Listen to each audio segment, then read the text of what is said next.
I'm Sylvia from Vintage Kitchen Vixen, where I share tips for simple living, creating memorable gatherings, and preparing wholesome and traditional meals with a vintage twist. And today I'm going to be sharing a slow cooker recipe for you for a spicy chipotle chili.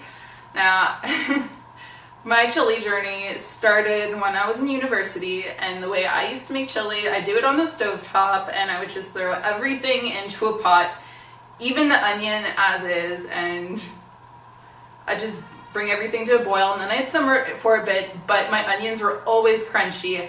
And then somebody once suggested that I saute the onions first, and I was so offended, but I took it to heart, and then I started doing that. So about 3 years ago, I got a slow cooker for Christmas, and ever since then, I've been making my chili in there because I can just put everything in there, leave it on for 7-8 hours, and then when I come home, boom, dinner.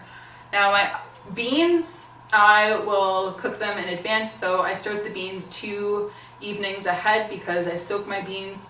Beans, by the way, it's a lot more frugal and a lot healthier too if you just make them yourself, and it doesn't take much to cook them at all. You just need to plan ahead. But I mean, you can use a can of beans too, but you will get bonus points if you use dried beans. I have a few up here, nothing within reach. But for beans, my favorite are kidney beans and navy beans. Great northern beans work great too, but it's usually a red and a white bean, and I'll do 2 cups of dried beans, so a cup of each, and then I'll just soak them overnight. And then the next day, after they've soaked, I rinse them, and then I bring them to a boil with a bay leaf because that just imparts a little bit of extra flavor. And then I'll boil them in water. Once it comes to a boil, I'll turn it down to a simmer, and I will let it boil for about 45 minutes. And after the timer goes off, I add about a teaspoon of salt, because if you add the salt too early, it's said that it toughens the beans. I don't know if that's true. I've never really tested it, but I'm repeating what I've heard in the past from more than one source. So I'll add that salt, and then I'll let the beans go for another 20 minutes more, and then I'll drain them and let them cool down, and then they go in the fridge once they're cool, so they're ready to use the next day when you're ready to make chili. I am going to be making today's chili with pork, but you can use whatever meat you want, whether that's beef, whether that's turkey or chicken or lamb. You can even throw in a couple slices of bacon if that's what makes your heart sing. If you want to have a meatless Monday, for example, you can use quinoa instead, so you can rinse your quinoa well. I'd say maybe anywhere from half a cup to a cup. Actually, I do a cup because 1 cup would be a lot, but you can experiment with that. But you rinse it and you just throw it in there as is, and it'll cook in the juices. Another thing you can do, you can hydrate textured vegetable protein. I know some people aren't a fan of that. I am personally a fan of fermented soy, so I like miso, but I have this within reach. You can use that, so you just hydrate it 1 cup to 1 cup. So 1 cup of this to 1 cup water.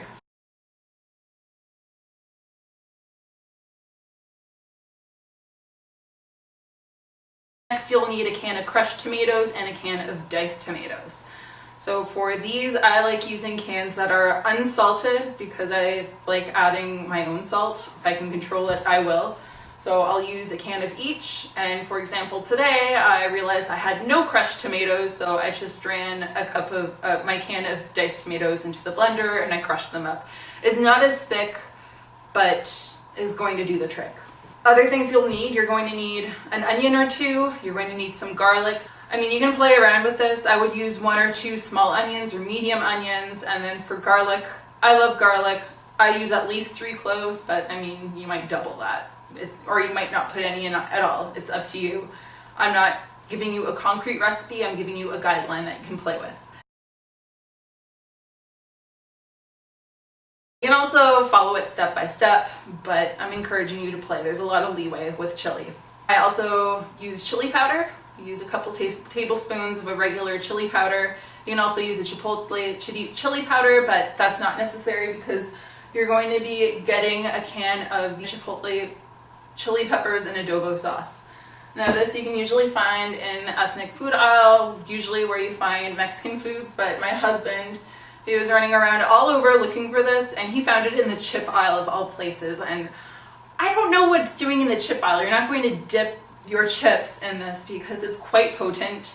I will use the whole can for my chili, but if you have somebody in your family who isn't a fan of spicy foods, I would wait to put this in the very end. So I have my chili going on right now. I haven't added this yet because I have a toddler and I don't think he would appreciate super spicy chili because this is what this is.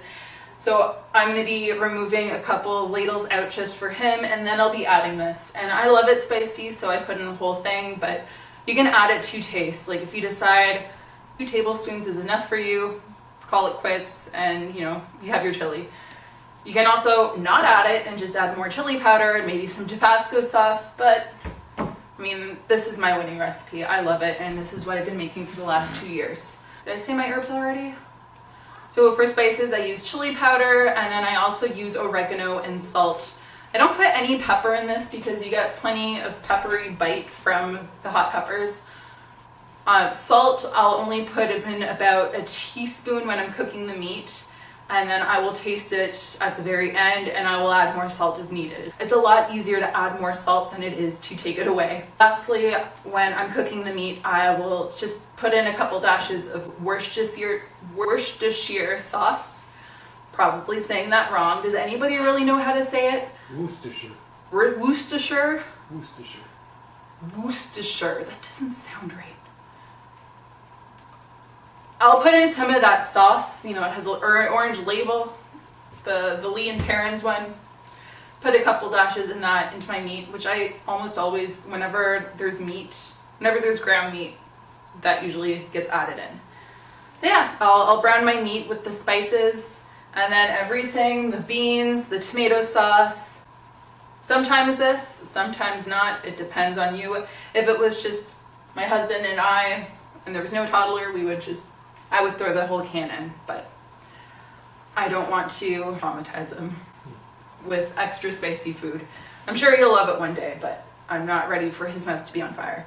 If you are new to my channel, I do this thing called silent film mode, and we are going to get into that right now.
Thank you so much for joining me for today's episode of Vintage Kitchen Vixen.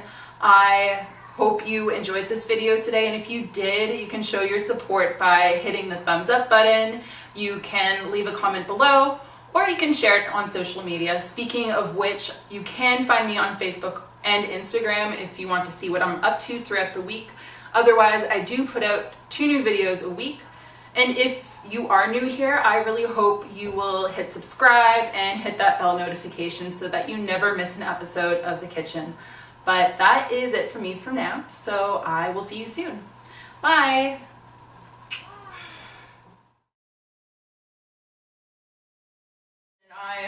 And there was no toddler, I would throw the whole can in, but I don't want to.